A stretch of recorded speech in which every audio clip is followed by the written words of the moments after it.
us walk you through what really happened in these two countries. Please let us explain how we feel seeing our countries now and how it used to be.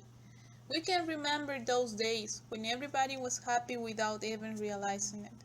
Let us be the word of many young adults that didn't have the chance to leave the country in search of a better opportunity like us. We need to do this in honor of the country that first felt like home to us, where we learn how to eat, walk, speak, and the real meaning of love. Even though we feel embarrassed of having the government that we have, we are proud of being a Bolivian and Venezuelan, and we still believe that our countries are heaven on earth. Everything started in 1992 when a soldier tried a failed coup. After that moment, this soldier was arrested and then he was released by the president of that year, Rafael Caldera. After several years, this soldier, named Hugo Chavez, announced that he was running as a candidate for president of Venezuela, offering in his campaign take away the corruption, delinquency, poverty, and all the bad things that were going on in Venezuela. In 1998, with a lot of faith, and all the Venezuelans tired of all the corruption and poverty, believed in this candidate and they chose Hugo Chavez as the president of Venezuela, with almost 70% of the votes. Venezuela lived the two first years trying to improve and believing that the country was going to get out of its problems because the prices of the petroleum were going up slowly and the faith for the country to get better was really big. But the president Hugo Chavez started to give all the heritage that the country get from the petroleum to gain international popularity. In 2002, Hugo Chavez fired all the workers from the most important enterprise of the country, PDVSA, and from where Venezuela gets most of the economic incomes. And it was how, little by little, Chavez was establishing a communism in Venezuela. He changes democracy for communism. He started to expropriate all the big companies, and they were destroyed by the pass of the years. As a result, there were more unemployed people, and it started the scarcity of basic products such as toilet paper, rice, toothpaste, and others. And this happened because they didn't know how to manage these companies, and they didn't have enough money to produce these products in the country. I didn't realize all the damage that this president was doing to my country, because when he won I was too little to understand. But now I realize in the country that we all the Venezuelans are living in, where we need to beg for food and do long lines for 8 hours every day to buy only 10% of the food and products we really need, where we have to buy food in a specific day assigned by the government depending on the last digits of our ID, where we have to place our footprints every day we want to buy a scarce product and they only let us buy 1 or 2 products per person, where parents are scared of asking their children what they want for Christmas present because they do not have the money to afford it. Do you think it is fair that a country leave all these things just because of a government that does not have the capacity to manage correctly a country? Another of the main problems that I live in my country was the insecurity and delinquency, where I did not have the freedom to go out with my friends because, to be honest, I was scared of what could happen to me. People cannot be out of their home after 10 p.m. and they cannot use their cell phone in the streets because anybody could rob or kill them. Then 2012 came, and I was tired of all these problems with this government, and I had the faith that the candidate of the opposition will win and will end with the nightmare that all the Venezuelans were living. But the results were a big disappointment. Even though the surveys say that the opposition party will win, Hugo Chavez won the presidential election again. But he won because he changed all the results to his favor. It was a really tough moment. By the end of 2012, Chavez died, and he left Nicolas Maduro as the president of Venezuela. But in 2013, there were presidential elections again, and the fate came back to all Venezuelans because it was the time to finally change the president. But it was not like we thought. They did an electoral fraud again, and Nicolas Maduro became the new president of Venezuela. This time, the results were even more painful because we didn't expect Maduro to win. He is a person without studies. He have never gone to university. And before becoming a president, he was just a bus driver. So how can a person like him become a president of a country? And saying this, I don't want to sound as I am discriminating him. It is just that to manage a whole country, the president needs deep knowledge about economy and management. With Nicolas as president, things in Venezuela get even worse every day. Prices went up and salaries stayed the same. More scarce products, more delinquency, and the international debt increased. And this was how a government destroyed a whole country. Even though we received all this bad news, we decided to keep fighting by doing painful protests to demonstrate the dissatisfaction we all have with the government. I decided to fight for my country because my future was in play.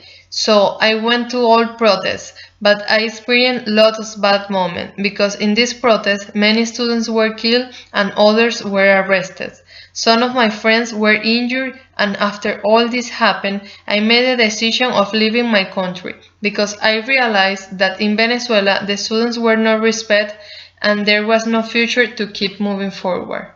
It was really hard for me to leave my country because I wanted to live in the Venezuela that my parents and my grandparents talk about, but that Venezuela doesn't exist anymore.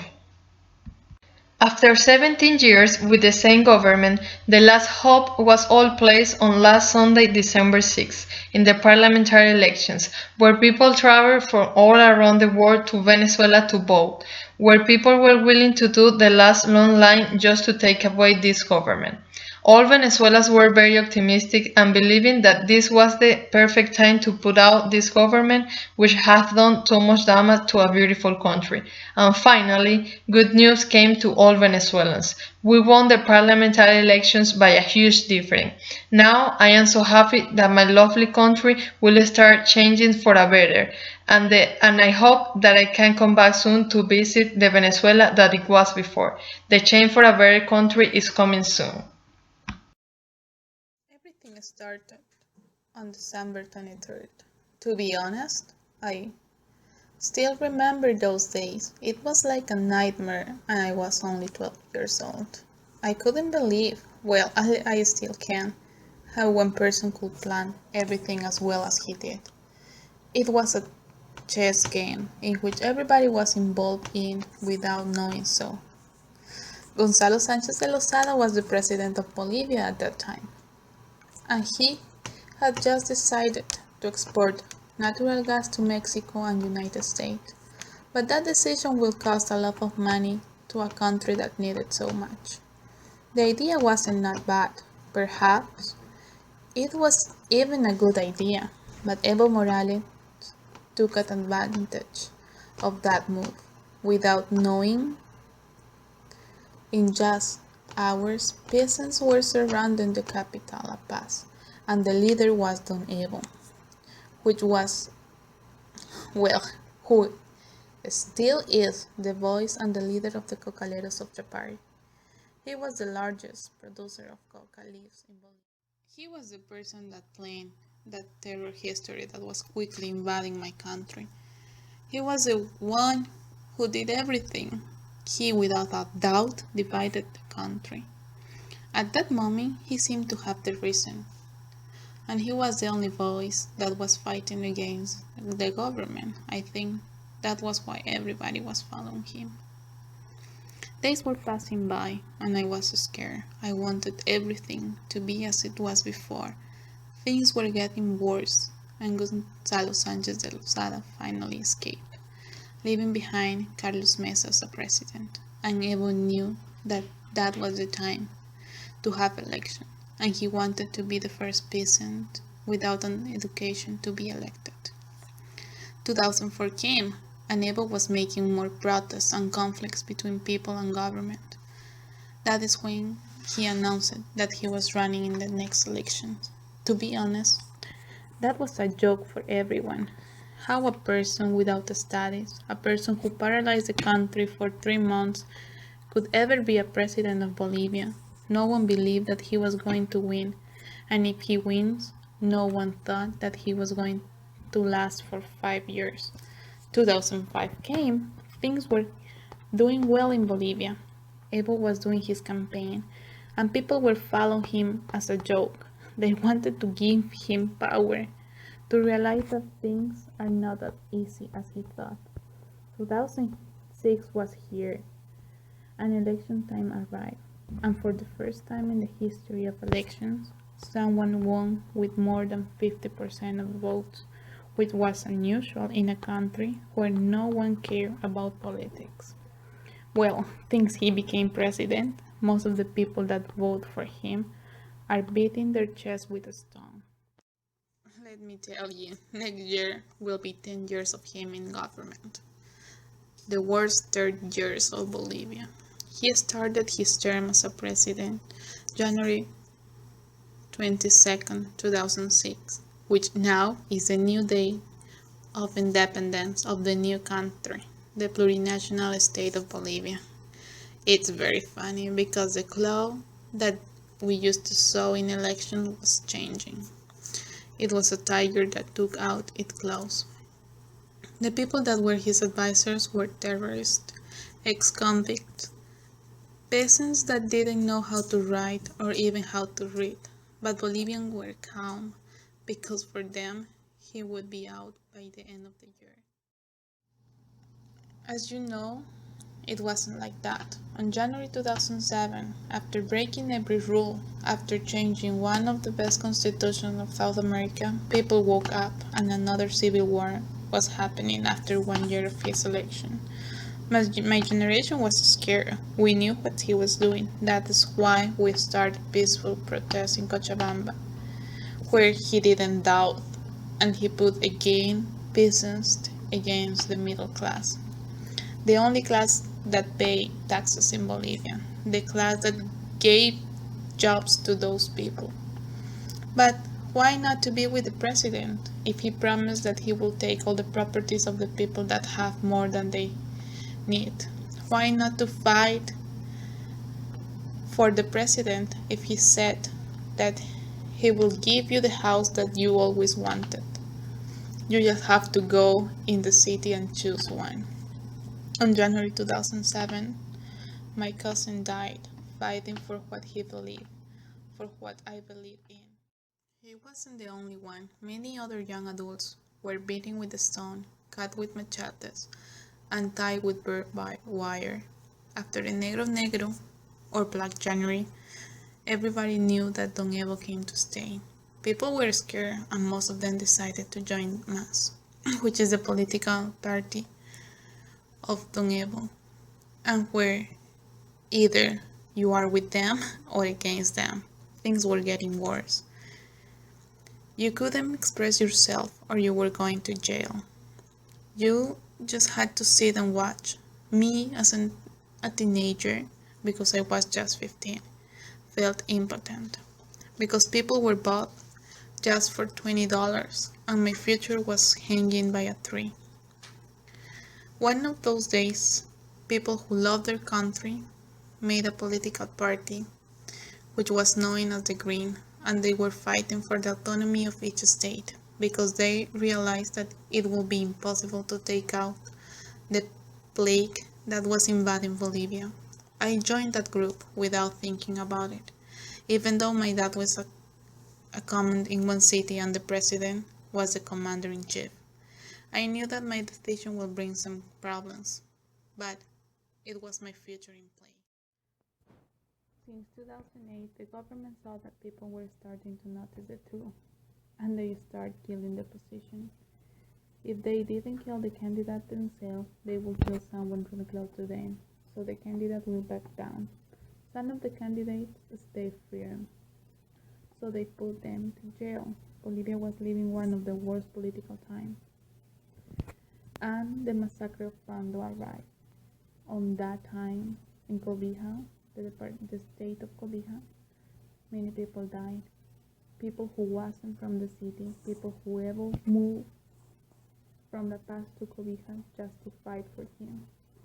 After that incident, we knew that Bolivia was going to become the second Venezuela and the second Cuba.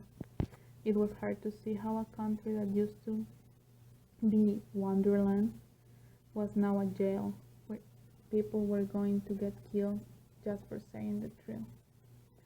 On September 2008, another event marked Bolivia and evil history.